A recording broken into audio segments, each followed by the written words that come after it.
मेरे प्यारे बच्चों, मैं अब आपको क्षितिज पाठ के कविता कन्यादान कन्यादान और उसके कवि ऋतुराज, इनके पाठ इस पाठ से जोड़ रही हूँ। और इसमें ये बताया गया है कि जो समाज में स्त्रियों की जो जिस तरह की व्यवस्था है, उसके बारे में चिंता व्यक्त की है ऋतुराज जी ने।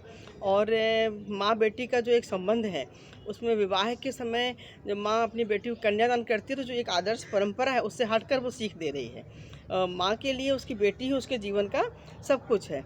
और इस पाठ में बताया है कि स्त्री की जो कोमलता है, उसका जो गौरव है, उसको कमज़ोरी समझा जाता है।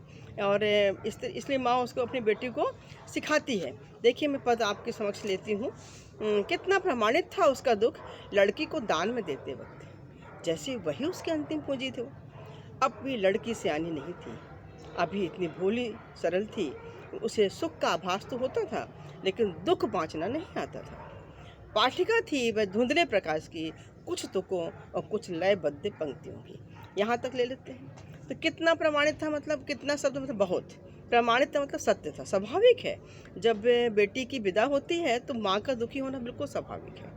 तो माँ के अंदर बहुत दुख है, उसका दुख बिल्कुल वास्तविक है, सत्य है।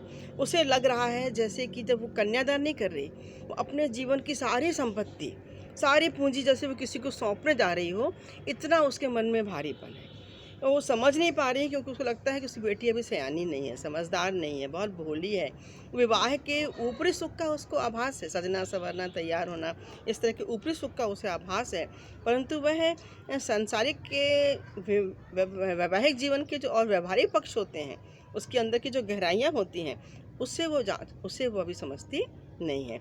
दुख बाँचना नहीं आता, इसका मतलब ये है कि विवाह के बाद का जो सांसारिक व्यवहारिक जीवन है, उसमें जो दुख है, उसमें जो उतार चढ़ाव है, उससे अनभिज्ञ है बेटी। उसे केवल विवाह एक सुखद सपना लगता है और उसको वही वो सत्य समझती है।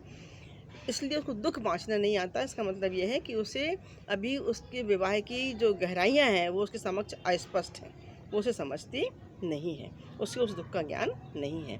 उसकी तुलना उसने कैसे की है? पाठिका थी वह धुंधले प्रकाश की, कुछ तुकों और कुछ लयबद्ध पंक्तियों की।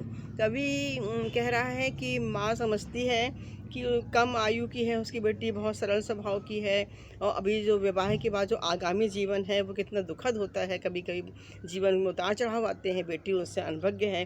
ठीक उसी तरह वह एक ऐसी पाठिका है जो धुंधले प्रकाश में, धुंधला प्रकाश मतलब अस्पष्ट, जहाँ पे शब्द स्पष्ट दिखाई नहीं दे रहे हैं, उस धुंधले प्रकाश में बैठकर कोई कुछ तुक, कुछ लयबद्ध, कुछ कविता को पढ़ने या समझने का प्रयास कर रहा हो, पढ़ रहा हो। प्रकाश, धुंधले प्रकाश में पढ़ने के समान है, कविता को पढ़ने के समान है, जबकि कुछ चीज़ें, कुछ शब्द स्पष्ट ना हो रही हों। उस इस तरह से उसको सुख का पता नहीं है।